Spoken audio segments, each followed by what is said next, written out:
Even though the physical display of Joseph's power was violently taken away from him by his brothers, the actual gifts were still in his possession. These gifts were given to him by the Creator and could not be taken by man. But one of the greatest points of this story is Joseph's way of handling what happened to him. Genesis chapter 45, verse 1. Then Joseph could not refrain himself before all them that stood by him, and he cried, "Cause every man to go out from me." And there stood no man with him, while Joseph made himself known unto his brethren. And he wept aloud, and the Egyptians and the house of Pharaoh heard. And Joseph said unto his brethren, "I am Joseph. Does my father yet live?" And his brethren could not answer him, for they were troubled at his presence. And Joseph said unto his brethren, "Come near to me, I pray you." And they came near. And he said, "I am Joseph, your brother, whom you sold into Egypt. Now therefore be not grieved, nor angry with yourselves, that you sold me hither. For Elohim did send me before you to preserve life.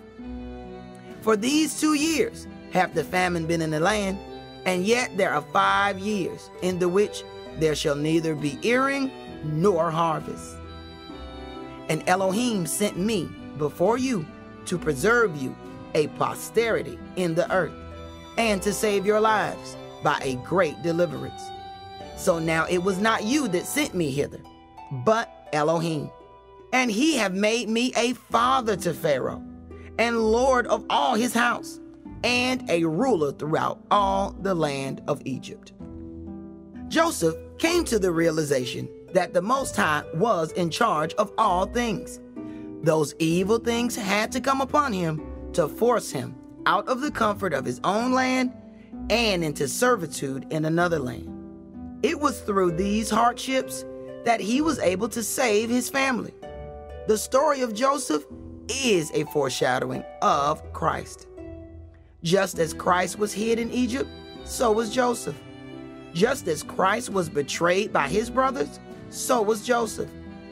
Just as Christ was offered up in order to save Israel, so was Joseph.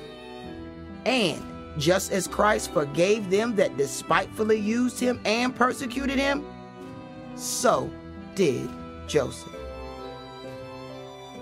The stories that are written in the Holy Bible do not have an expiration date. We have to place ourselves in the shoes of our forefathers and ask ourselves the difficult question of, what would I have done?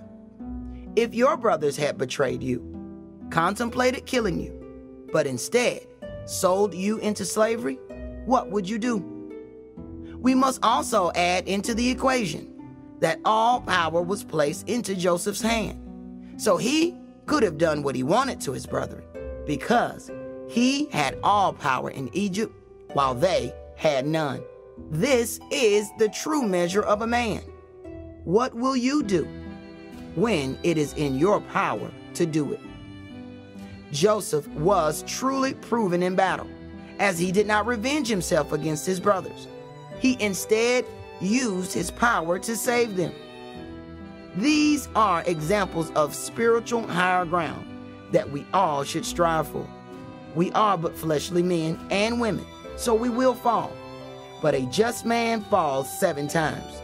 We just have to make sure that we get back up.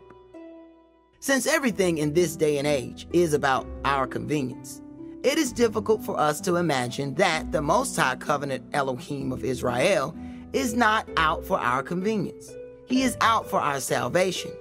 This means that sometimes we must be elevated on a higher plane than we would ever seek for on our own. Believe it or not, it's the trials and tribulations we encounter that help us reach these new levels. As a wise old man once told me, don't ask for Yahweh to remove the mountain. Ask Yahweh for the strength to climb the mountain. 1 Peter chapter 4, verse 12.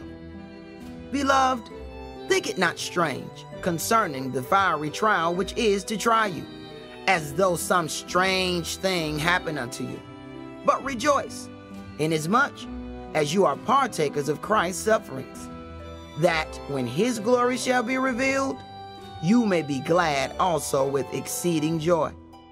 If you be reproached for the name of Christ, happy are you, for the Spirit of glory and of Elohim rests upon you. On their part, he is evil spoken of, but on your part, he is glorified. But let none of you suffer as a murderer, or as a thief, or as an evildoer, or as a busybody in other men's matters. Yet if any man shall suffer as a follower of Christ, let him not be ashamed, but let him glorify Elohim on this behalf. For the time is come that judgment must begin at the house of Elohim. And if it first began at us, what shall the end be of them that obey not the gospel of Elohim? The summation of this matter is that judgment must begin at the house of Elohim. This means that those things that are being done in error, according to as it is written, must be rectified. The mere outward displays of love and obedience must now be done with love, meekness, and all sincerity.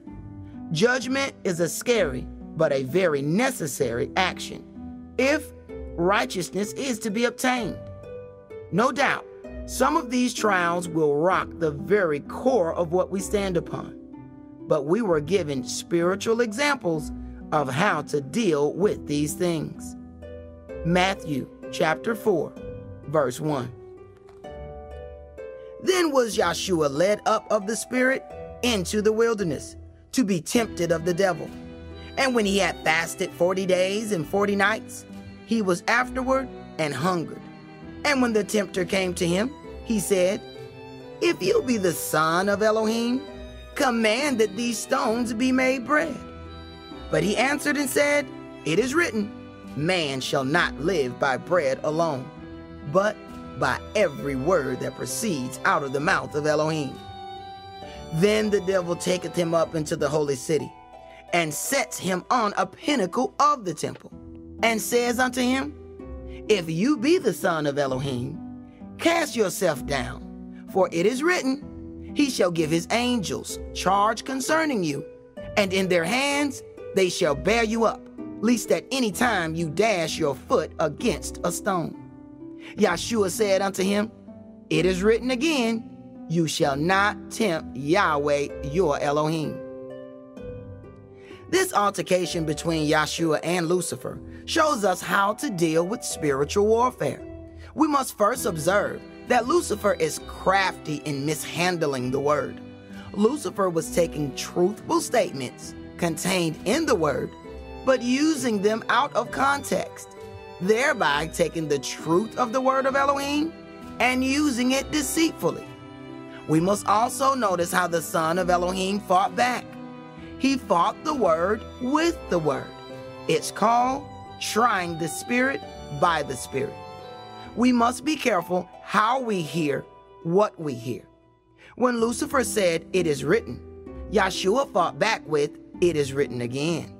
In other words, he went to another place in the Holy Writings to prove that Lucifer used a truthful statement untruthfully. We must be aware of these things in our personal walk and make sure we don't twist the word of Elohim in order to promote our own agendas. Let's look at one of the parables of Yahshua so that we can get a deeper understanding of the spiritual warfare we may encounter. Matthew chapter 13, verse 24. Another parable put he forth unto them, saying, The kingdom of heaven is likened unto a man which sowed good seed in his field. But while men slept, his enemy came and sowed tares among the wheat, and went his way. But when the blade sprung up and brought forth fruit, then appeared the tares also. So the servants of the householder came and said unto him, Sir, did not you sow good seed in your field? From whence then has it tares? He said unto them, An enemy have done this.